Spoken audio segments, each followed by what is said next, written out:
ನಮಸ್ಕಾರ ರೀಪಾ ಎಲ್ಲ ದೊಡ್ಡ ಮಂದಿಗೂ ಹೆಂಗದಿರಿ. ನಾನು ನಿಮ್ಮ ದೀಪಾ ಗೌಡ. ಇವತ್ತಿನ ದಿನ ಉದುರಾಗಿ ಬದ್ನಿಕಾಯಿ ಪಲ್ಯ ಮಾಡತ್ತೇನೆ ರೀ. ಅದಕ್ಕೆ ತೆಳ್ಳಗೆ ಬದ್ನಿಕಾಯಲ್ಲೇ ಉದ್ದುದ ಕನಾಯಲ್ಲೇ ಹೆಂಚಿಟ್ಕೊಂಡ್ಬಿಟ್ಟಿದ್ದೀನಿ ರೀ. ಇದಕ್ಕೆ ನೀವು ಡ್ರೈ ಬದ್ನಿಕಾಯಿ ಪಲ್ಯನ ಕೂಡ ಅನ್ಬೋದು, ಯಾಕಂದ್ರೆ ನೀರ ಹಾಕೋಂಗಿಲ್ಲ, ಹಂಗೆ ಸಾಫ್ಟಾಗಿ ಬೆಂದ ಸಿಕ್ಕಿಬಿಡ್ತಾವೆ.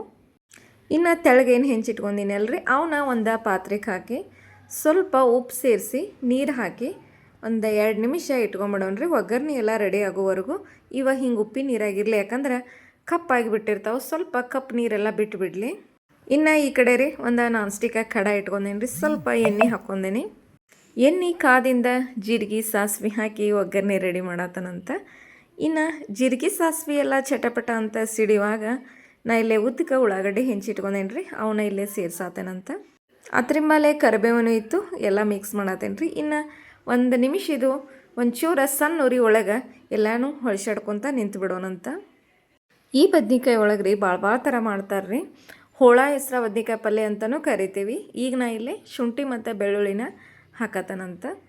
ಮತ್ತು ಬದ್ನಿಕಾಯಿ ಎಣ್ಗಾಯಿ ಮಾಡ್ತೀವಿ ರೀ. ಹಿಂಗೆ ನಮ್ಮ ಉತ್ತರ ಕರ್ನಾಟಕದ ಭಾಗದಲ್ಲಿ ರೀ ಅತಿ ಹೆಚ್ಚಾಗಿ ಉಪ್ಪಿಟ್ಟು ಮತ್ತು ಬದ್ನಿಕಾಯಿ ಪಲ್ಯ ಅಂದರೆ ಎಲ್ಲರ ಮನೆ ಮಾತಾಗಿಬಿಡ್ತೈತಿ. ಇನ್ನು ನಾ ಇಲ್ಲೇ ಸಣ್ಣಗೆ ಹುಳಿ ಟೊಮೆಟೊನ ಹೆಂಚಿಟ್ಕೊಂಡೇನಿ ರೀ. ಅದನ್ನು ಒಂಚೂರು ಮಿಕ್ಸ್ ಮಾಡತ್ತಾನೆ.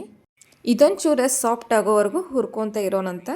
ನಾವು ಹೊಲಕ್ಕೆ ಬುತ್ತಿ ಕಟ್ಟೋದಾಗಿರಲಿ ಮತ್ತು ಊರಿಗೆ ಹೋಗೋದಾದರೆ ಬದ್ನಿಕಾಯಿ ಪಲ್ಯ ಬೇಕು. ಹೀಗಾಗಿ ನೀರದು ಏನೂ ಹಾಕೋದು ಬೇಡ್ರಿ. ಸುಮ್ಮನೆ ಸಾಫ್ಟಾಗಿ ಉದುರಾಗಿ ನಮಗೆ ಬದ್ನಿಕಾಯಿ ಪಲ್ಯ ನಾನಿಲ್ಲೇ ರೆಡಿ ಮಾಡತ್ತನಂತ. ಒಂದು 4 ಮಂದಿದ ಅಡುಗೆ ಹೊಲಕ್ಕೆ ಕಟ್ಟೋದಿತ್ತು ರೀ. ಹೀಗಾಗಿ ಉದುರಾಗಿ ನಾ ಇಲ್ಲೇ ಬದ್ನಿಕಾಯಿ ಪಲ್ಯ ರೆಡಿ ಮಾಡೋದ್ರಿಂದ ನಿಮ್ಮ ನೆನಪಾಯಿತು, ಅದಕ್ಕೆ ನಿಮ್ಗಟ್ಟ ಶೇರ್ ಮಾಡಿದ್ರೆ ಆಯ್ತಂತ ವಿಡಿಯೋನ ಸ್ಟಾರ್ಟ್ ಮಾಡಿದ್ದೇನಂತ. ನೋಡ್ರಿಲ್ಲೇ ಎಲ್ಲ ಸಾಫ್ಟ್ ಆಗೈತಿ. ಈ ಟೈಮ್ದಾಗ ರೀ ನಾ ಇಲ್ಲೇ 1 ಚಮಚೆ ಗರಂ ಮಸಾಲ ಸೇರ್ಸತ್ತೇನೆ ಮತ್ತು ಅರಿಶಿನ ರುಚಿಗೆ ಎಷ್ಟು ಬೇಕಲ್ಲ ಅಷ್ಟು ಖಾರ ಸೇರ್ಸತ್ತನಂತ್ರಿ.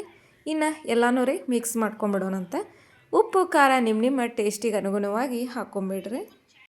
ಇನ್ನು ಹೆಂಚಿಟ್ಕೊಂಡಿದ್ದೀವಲ್ಲ ಉದ್ದಿಗೆ ಬದ್ನಿಕಾಯಿ ಅವನಿಲ್ಲೇ ಸೇರ್ಸಾತನಂತ. ಇನ್ನು ಎಲ್ಲನೂ ಒಂಚೂರು ಮಿಕ್ಸ್ ಕೊಟ್ಕೊಂಡ್ಬಿಡೋಣ್ರಿ. ಬದ್ನಿಕಾಯಿ ರೀ ನೋಡಾಕ ಒಂದೇ ಥರ ಇರ್ತೈತಿ, ಆದ್ರೆ ಮಾಡುವಂಥ ವಿಧಾನಗಳು ಬೇರೆ ಇರೋದ್ರಿಂದ ರೀ ಬದ್ನಿಕಾಯಿ ಪಲ್ಯನೂ ಬೇರೆ ಟೇಸ್ಟ್ ಕೊಟ್ಬಿಡ್ತಾವೆ. ಎಣ್ಗಾಯಿ ಒಂದು ಟೇಸ್ಟ್ ಕೊಟ್ರೆ ಹೋಳ ಹೆಸ್ರು ಒಂದು ಟೇಸ್ಟ್ ಕೊಡ್ತೈತಿ. ಇವತ್ತು ಉದುರಾಗಿ ಬದ್ನಿಕಾಯಿ ಪಲ್ಯ ಮಾಡತ್ತಾರಲ್ಲ, ಇದು ನೋಡಿದ್ರೆ ಮಸ್ತ್ ಪೈಕಿ ಟೇಸ್ಟ್ ಕೊಟ್ಟುಬಿಡ್ತೈತೆ ರೀ. ಈಗ ನಾ ಇಲ್ಲೇ ರುಚಿಗೆ ಎಷ್ಟು ಬೇಕಲ್ಲ ಅಷ್ಟು ಉಪ್ಪು ಸೇರ್ಸತ್ತೀನಿ. ಇನ್ನು ಗುರೆಳ್ ಪುಡಿ ಹಾಕತ್ತೇನಂತ್ರಿ. ಹಾಕಿ ಒಂಚೂರು ಮಿಕ್ಸ್ ಕೊಟ್ಕೊಂಬಿಡೋನು.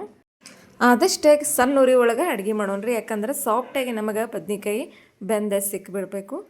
ಇನ್ನು ನಾ ಇಲ್ಲೇ ರುಚಿಗೆ ಸ್ವಲ್ಪ ಸಕ್ಕರೆ ಹಾಕಿದ್ದೇನಂತ. ನೀವು ಬೇಕಂದ್ರೆ ಬೆಲ್ಲ ಆದರೂ ಸೇರಿಸ್ಬೋದು. ಸ್ವಲ್ಪ 1-2 3 ನಿಮಿಷ ಬಾಯಿ ಮುಚ್ಚಿಟ್ಟಿಂದ್ರಿ. ನೋಡ್ರಿಲ್ಲೇ ಬಾಯಿ ತೆಗೆದು ನೋಡಿದ್ರೆ ಎಷ್ಟು ಸಾಫ್ಟಾಗಿ ಬಂದಿದ್ದಾವಂತ ತೋರಿಸ್ತಾನೆ ನಿಮಗೆ. ನೋಡ್ರಿಲ್ಲೇ ಎಷ್ಟು ಸಾಫ್ಟಾಗಿ ಬಂದೈತಿ ಬದ್ನಿಕಾಯಿ. ಬಾಯಿ ತೆಗೆದು ನೋಡಿದರೆ ಘಮ್ ಅಂತ ಮಸ್ತ್ ಪೈಕಿ ನಮ್ದು ಮಸಾಲ ಐಟಮ್ಸ್ಗಳು ಭಾರಿ ಸ್ಮೆಲ್ ಬರತ್ತವು. ಇನ್ನು ಎಲ್ಲ ಆದಿಂದ್ರಿ ಫೈನಲ್ ಟಚ್ ಅಂತ ಕೊಡಲೇಬೇಕು. ಅದಕ್ಕೆ ನಾ ಇಲ್ಲಿ ಶೇಂಗಾ ಕಾಳು ಪುಡಿ ಮಾಡಿ ಇಟ್ಕೊಂಡೀನಿ ರೀ, ಹುರಿದ ಅದನ್ನು ಸೇರ್ಸತ್ತೀನಿ. ನೀವು ಇಲ್ಲಿ ಒಣ ಕೊಬ್ಬರಿನೂ ಹುರಿದ ಹಾಕ್ತಾನಂದ್ರೆ ನಡಿತೈತೆ ರೀ. ಅವ್ರವ್ರ ಟೇಸ್ಟಿಗೆ ಅನುಗುಣವಾಗಿ ಎಲ್ಲನೂ ಮಿಕ್ಸ್ ಕೊಟ್ಕೊಂಡ್ಬಿಡೋನು. ಇದು ಆಪ್ಷನಲ್ ರೀ, ಬೇಕಂದ್ರೆ ಹಾಕೋಬೋದು, ಬ್ಯಾಡ್ ಅಂದ್ರೆ ಹಂಗೆ ಬಿಟ್ಟರು ನಡೀತೈತಿ. ಇನ್ನು ಇಷ್ಟಾದ್ರೆ ಇದ್ರ ಕೆಲಸ ಮುಗೀತು ನೋಡ್ರಿ. ಇನ್ನು ಗ್ಯಾಸ್ ಆಫ್ ಮಾಡಿ ನೀವು ರೊಟ್ಟಿ ಜೊತೆ ತಿನ್ನಿರಿ, ಚಪಾತಿ ಜೊತೆ ತಿನ್ನಿರಿ, ಇಲ್ಲರ ಬಿಸಿ ಅನ್ನ ಮತ್ತು ತುಪ್ಪ ಅದ್ರ ಜೊತೆ ಹಾಕೊಂಡು ತಿಂದೇನಂದ್ರೆ ಅದು ಭಾರಿ ಟೇಸ್ಟಾಗಿ ಕೊಟ್ಬಿಡ್ತೈತೆ. ಇವತ್ತಿಂದ ನಂದು ಬದ್ನಿಕಾಯಿ ಪಲ್ಯ ರೀ. ಯಾವ ಬಿರಿಯಾನಿಗೂ ಏನು ಕಮ್ಮಿ ಕೊಟ್ಟಿಲ್ಲ ನೋಡ್ರಿ. ಟೇಸ್ಟ್ ಅಷ್ಟು ಮಸ್ತ್ ಪೈಕಿ ನಮ್ದು ಟೇಸ್ಟ್ ಕೊಟ್ಬಿಟ್ಟೈತಿ.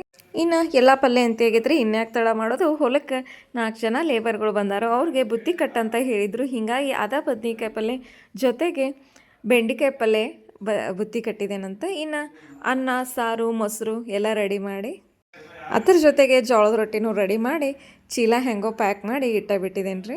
ಟೈಮ್ ಆಗೈತೆ ರೀ ಹೊಲಕ್ಕೆ ರೊಟ್ಟಿ ಗಂಟ ಕಟ್ಟೆ ಬಿಡೋಣಂತ. ಇಷ್ಟ ಆದ್ರೆ ಲೈಕ್ ಮಾಡಿರಿ, ಶೇರ್ ಮಾಡಿರಿ, ಚಾನಲ್ನ ತಪ್ಪದೆ ಸಬ್ಸ್ಕ್ರೈಬ್ ಮಾಡಿರಿ.